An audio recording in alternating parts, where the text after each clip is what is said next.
Isang mapagpalang araw sa ating lahat. Ngayon ay tuturuan ko kayo sa isang simpleng pamamaraan paggawa ng lettering. Gamit natin itong kaperaso ng styro o kaya ay kung mayroon tayong roller. Pagkatapos natin gumuhit, atin lamang ilatag itong ating pinaka roller para makagawa tayo ng gusto nating letter.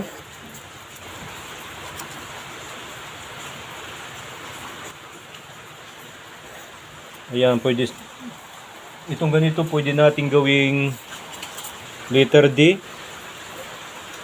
Ayan, letter D. Pwede rin itong maging O, letter O. Ayan, ganun lang kasimple yung ating paraan ng paglilittering. Ang pinakamahirap sa paggawa ng lettering ay ang letter S. Ayan, ganito lang ang pwede natin gawin sa letter S. Yung letter S dapat medyo malayo yung agwat dito kaysa dito. Lagyan natin dito ng pinaka-design para sa ating letter. Ayan na yung letter S, lumilitaw na siya. Ayan.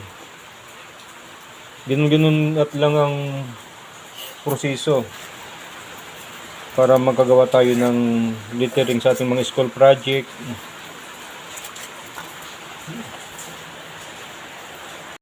Sa pagpahid ng pintura, gumamit tayo ng medyo malaking brush.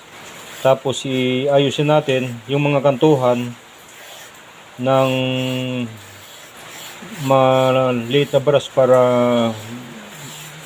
magiging maganda ang resulta.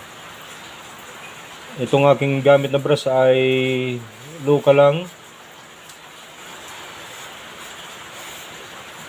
Yan, naghihimul-mul yung kanyang buhok dahil luka lang siya.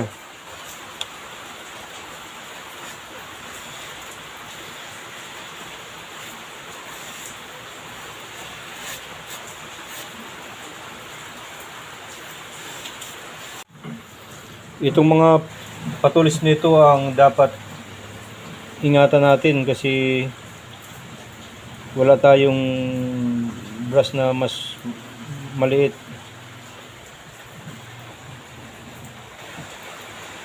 Ayan, pwede na yan kasi sa malayo hindi na rin yan mahahalata.